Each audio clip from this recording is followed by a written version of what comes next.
আজকে দেখাবো চাইনিজ স্টাইলের থাই স্যুপ। এক্স্যাক্টলি এভাবে বানালে চাইনিজ স্টাইলের মতো স্বাদ লাগবে। বেশি কথা না বাড়িয়ে লেটস গো স্টার্ট। প্রথমে নিয়ে নিয়েছি চিংড়ি মাছ আর ছোট ছোট কাট করে মুরগির মাংস। প্রথমে আমি দিয়ে দিচ্ছি একটা আস্ত কুসুম। আপনারা যদি বেশি পরিমাণ নেন তাহলে দুটো কুসুম দিয়ে দিবেন। আমি যেহেতু পরিমাণ কম নিয়েছি তাই একটা কুসুম নিয়ে নিছি। তারপর দিয়ে দিচ্ছি লাল মরিচের গুঁড়ো, আদার পেস্ট আর 2 চা চামচ সয়া সস। তারপর দিয়ে দিচ্ছি 1 টিস্পুন ভিনিগার। দেন দিয়ে দিয়েছি 1 চা চামচ লবণ। সয়া সস যেহেতু ইউজ করছি তাই লবণটা পরিমাণ মতোই দিয়েছি, আপনারা পরিমাণ মতো দিবেন। দেন দিয়ে দিব টমেটো সস। যদি একটু চিলি সস থাকে সেটাও দিয়ে দিতে পারেন, কিন্তু আমার কাছে যেহেতু ছিল না তাই আমি টমেটো সস দিয়ে দিছি। দিয়ে দিব 1 চা চামচ চিনি। তারপর দিয়ে দিব 3 চা চামচ কর্নফ্লাওয়ার। আপনারা ঘনটা বুঝে কর্নফ্লাওয়ার ইউজ করতে পারেন, যেহেতু আমি আন্দাজ করে দিছি। দিয়ে দিছি প্যাকেটের থাই স্যুপ। দিলাম কাঁচামরিচের কুচি।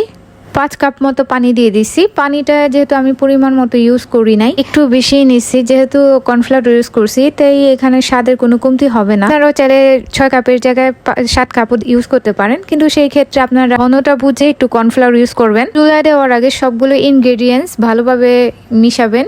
খেয়াল রাখবেন কুসুমটা যেন ভালোভাবে পানিতে মিশে যায়।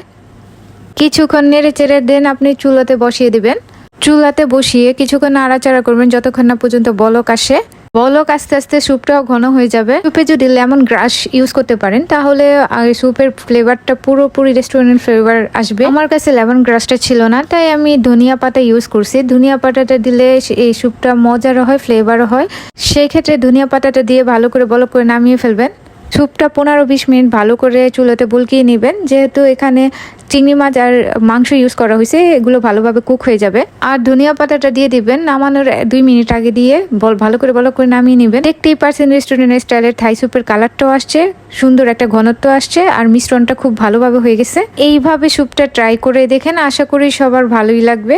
কেউ যদি আমার থাই স্যুপের রেসিপিটা দেখে বানিয়ে থাকেন অবশ্যই কমেন্ট বক্সে কেমন হয়েছে জানাবেন। সবাই ভালো থাকবেন, সুস্থ থাকবেন, পাশে থাকবেন। আল্লাহ হাফেজ।